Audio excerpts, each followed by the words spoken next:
it like it was just, so it's not Oh my great. God, that's horrifying. Yeah, Zoom comedy can, yeah, it's bad. I wanted to get you guys on because I thought it'd be interesting to talk to you guys about the current state of affairs. I like getting picking both of your brains. Yeah. What Yeah. exactly? Yeah. And Ben, I told these guys before you joined us, I said, while 4 white guys might not be experts on the current state of affairs, we are experts on white people. Well, we knew 3 white guys wasn't enough, so we figured we'd get a 4th one. Yeah. Or this is essentially the problem right here. I'll tell you, look, I'm all right being part of the problem as long as it's not that problem. I'm all right being part of a problem. No, it's crazy, man. It's I don't know. One of my theories is that this has been obviously a problem for a long time, but I feel like the fact that everybody's in lockdown right now because of the coronavirus and there's all this kind of empty space, like the whole world is just kind of turned into starting to look at some of these major problems. Like it's really forcing some of these pressure cracks to finally break. And I never would expect it in my life to be sitting on my couch and watching somebody get murdered on video. And twice in the last 2 months, I've literally watched somebody get killed. That kid in Georgia, that Ahmaud Arbery, that got hunted down and shot. And then this guy in Minneapolis. I guess my take is it's absolutely a race issue. Absolutely. But it's also a civil rights fucking issue. Where are all these guys that were talking about haircuts? Well, where are all these "don't tread on me" motherfuckers now? Like, those are the guys that should be. Everybody should be alarmed by the fact, regardless. Of course, it's disproportionately focused on people of color, but regardless of that, this is a fucking human rights issue. Yeah, and that's one aspect that I always try to argue when I hear somebody say something remotely racist. I'm say, look, man, it's not necessarily a black and white issue. If you're focusing on civil rights for black people, you're also focusing on civil rights for everybody. For everybody, yeah. Dude, Michael Shea, the comedian from Saturday Night Live's got a great bit. He's a writer for Saturday Night Live and does the Weekend Update. He's talking about how gays came out and they said they wanted equal rights. He said, man, we just want civil rights. Can you just equal? That's ridiculous. Can you just be nice? But it is, and there's, I guess the one thing I've learned is, a lot of times, I think for all of us, is now a time to just kind of shut the fuck up, right? And listen to some of the voices. Well, listen, but when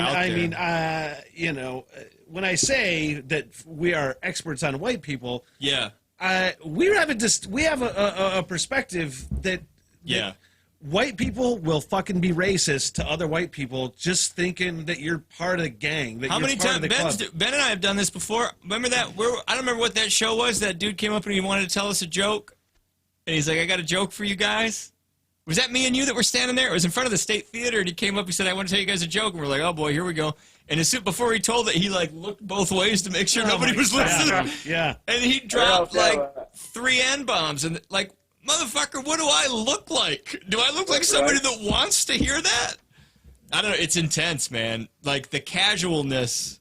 Man, we could probably all tell a million stories. All right, so let's go across the thing. Ben, how many out of your whole life, and I feel like all 4 of us are basically raised in rural areas. Rural northern Michigan areas. It's not like we're fucking seeking out racist friends or racist people to talk to. Like, I feel like every single one of us has had several people, more than several, and every day just interactions with people. Somebody will just bring up something because people just like to have their fucking opinions heard when they're not asked, where that's clearly racist shit. Oh, yeah. I've had friends where I'm trying to think of what's a good example? Ben, what's a good example of somebody saying racist shit that they will swear is not racist? Oh, God, I don't know. We're so inundated by it up. I mean, we really are. Like, and you were, I do want to say, can I tack something on? Yeah. I just wanted to say that, like, growing up in, not to get off topic, but growing up like in Charlevoix, like I couldn't have been nestled more in, like all of us up in the north here, we couldn't have been nestled in more of a white privilege blanket. So that I wanted to agree with Matt that I've been trying to just shut up, like not shut up, but like we don't have input that could be valuable, but like we as a people, the white guy always thinks that they have the fucking take. Like, I got it figured out immediately. So everybody like right now would be a time to just shut the fuck up and we don't know. It's been real reflective time for me to go back and think about, not to get off on a tangent, but think about our education system and how we grew up and what I learned. Like when I was in first grade, I thought the Pilgrims came over and brought food. They had like a potluck. Right. Oh, you mean they just didn't fucking we got potato salad. Yeah. Oh, cool. And they all sat like this? That's amazing. No one sat like this before that. Yeah. Wow. Like it's That's so great. It's so ingrained, you can't, to the people that deny it, guys we know that or people we know that would deny it up here, that white privilege exists or racism exists. It's the whole, you can't see the forest through the trees thing. Like, you're so fucking in it. You just, you're in it. Like, you can't. Yeah, fish don't know what water is. You look at those dudes and some ladies that went into the Michigan Capitol a month ago, fucking armed to the teeth, and it's like, I remember thinking when that happened, I'm like, I don't think that'd go as well for black people. Absolutely, I don't think that'd go as well. I think the easiest example now of casual racism is the All Lives Matter thing. When people say Black Lives Matter, oh well, all lives matter. Well, yeah, man, but that's not the ones that are, it's like the best meme I've seen is there's two houses side by side, and there's one guy spraying water on the house that isn't on fire because all houses matter.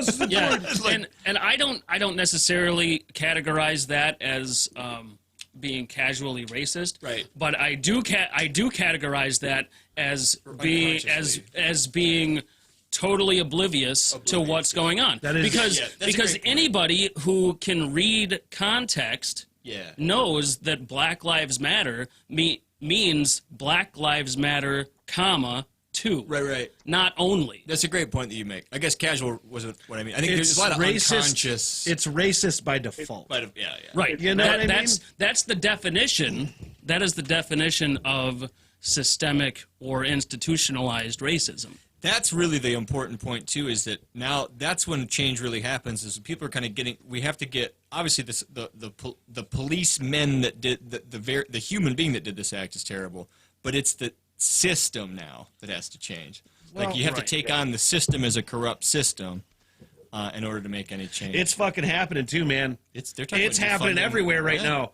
Yeah, it's awesome. It's happening in such real time thanks to social media and I've never fucking seen anything like this in my whole life. Did you see in Bristol, England? It's just like count your days, dude, in the White House. Count your days. Bristol, England, there were a bunch of protesters. There was a statue of a slave they took owner. that guy down. They fucking threw it in the river. Threw it in the harbor. That's like, we're done. Like, that's Rage Against the Machine shit. Yeah. That was great. I got to say that there was... Say what, Ben? I was going to say people are sick of it.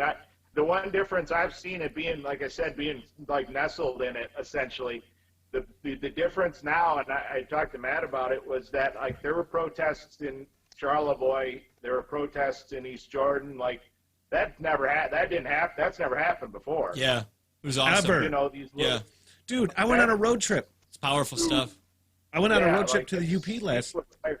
Sorry, Ben, go ahead. I'm gonna shut the fuck up for a minute. Go ahead. I was just saying, people are. I think for whatever reason, this moment in time has really grabbed people, and it made them like it woke. I think it woke a lot of people up.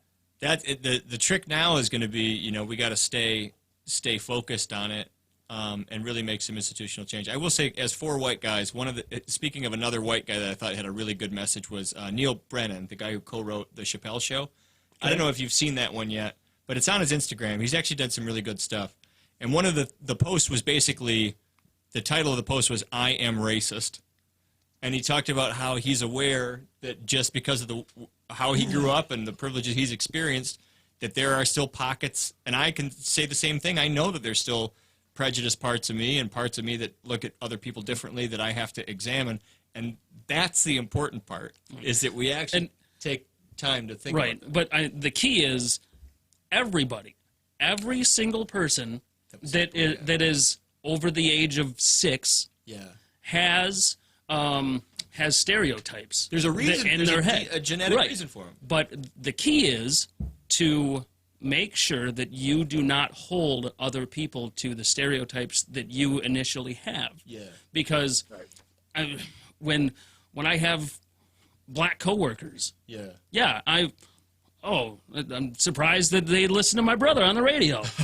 and then me too, because I don't say that, but like I have that initial thought, and then I say, "What the fuck? You're a fucking asshole." Yeah. And like, I mean, it's just a it's the most fleeting of thoughts that I have. That's it. But acknowledging it is important, right? Because it's not going to change unless you say, "I know that I do this, but I also am trying to be better." And like we come from a family that, like, our mom has been a civil rights activist since the 60s. Awesome. And our dad has always preached equality, I mean, kind of in his own way.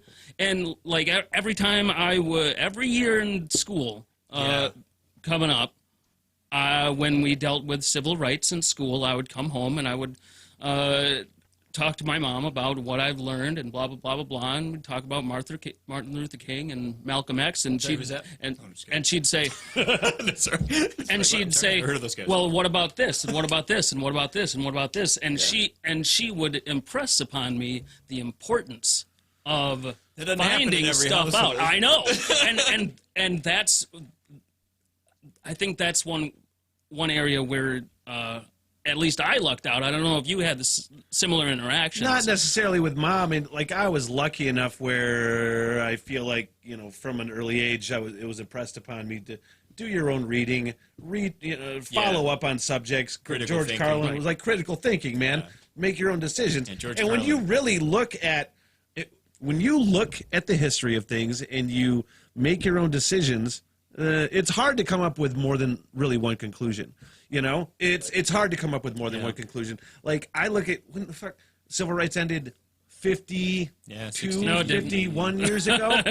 In theory, it ended. Right. That's when they signed the sticking dogs on people, fire hoses, or whatever. Lynchings. That shit. What did Joe Rogan say in his last bit? The people that wrote the Constitution was 200 years ago. That's 2 people ago. 2 people ago, yeah. It's insane. You know? And we were saying before we got on air, we might have been saying it earlier, is that people think that democracy is, I mean, that, you know, we can't help but shift the view to the fucking knucklehead in the White House.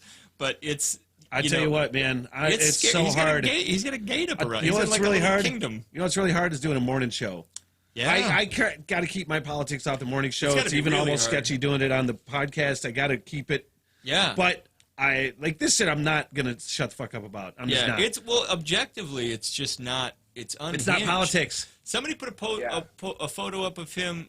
I remember who it was when he was holding the Bible up and like scowling. I think it was Bill Burr. He's like, you look at that and you're like, that's just, take all the politics out of it. That's weird. Like, he's just a guy scowling with a Bible, like in front, like. I didn't. That's the bad guy.